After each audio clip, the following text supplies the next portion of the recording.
had built. Yong Po, hoping to locate the tomb, had used his influence to acquire permission from the Chinese government to dig, and Sherwood had become the project's main benefactor. Ardis always had a special interest in China. Back in her Chicago office, the offer to work with an expert such as Dr. Yong Po in search of a cave tomb dating back to around 200 A.D. seemed a glorious opportunity. But now, even before arriving at the site, she was beginning to have misgivings. From the start, the Sun Yan project had been a hotbed of controversy. Much superstition surrounded the disturbing of an ancient burial site in China. The masked figure Yong Po saw near the caves could be one of the local villagers, intent on scaring away intruders. Ardis, while respectful of ancient beliefs, as an archaeologist realized the importance of their work. So little was known about Sun Yan and his world of the Han dynasty.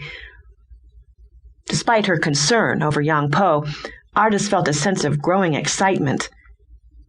If Yong Po was being followed, that meant he must be close to finding the exact location of Sun Yan's tomb. The disturbing image of a man wearing a crimson mask became fixed in Ardis's mind and loomed, despite all attempts to brush it aside, between the continuing argument of father and son. "Tell me, Jason, why do you even want to go with us into such a miserable, primitive area? I thought you had no interest at all in your mother's ancestors." "I have my own purpose for making this trip," Jason insisted.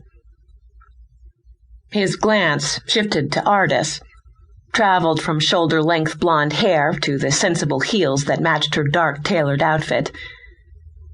The way he looked at her, as if she were some object of art to be judged and appraised, made her feel slightly uncomfortable. He smiled approvingly, before turning back to his father and saying, "I plan to use China as the theme for my next art exhibit. The atmosphere will surely inspire my sculpting." "An endeavor which is less successful," Sherwood pointed out wryly, "than even the worst of my business ventures." Sherwood's soft-spoken words sparked immediate confrontation.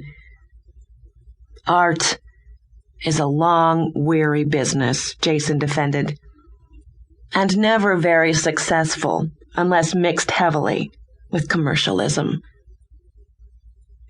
"What do you have against commercialism?" Sherwood attempted to draw Ardis into the fray by saying, "I sent Jason to my old alma mater in the United States to study business, and what does he do? Returns to Hong Kong with a degree in impracticability." Before Jason could retort, Ardis, checking her watch, rose. "I should be going. My associate, Grant Merlin, will be on the 10 o'clock flight from Chicago. We should be able to fly on to Xi'an early this afternoon, as planned." "What a brave girl you are," Jason drawled, "when not even a man wearing the mask of a Chinese villain can sway you from your course." "No more than it will Yong Po," Ardis replied. "Whoever is trying to frighten him away from the site is wasting time and effort. Nothing ever comes between Yong Po and the completed task." "Not even death or taxes?" Jason asked, smiling. As she left the Waite's elegant estate for her meeting with Grant Merlin, somehow the word death remained firmly fixed, like some grim premonition, in Ardis's mind.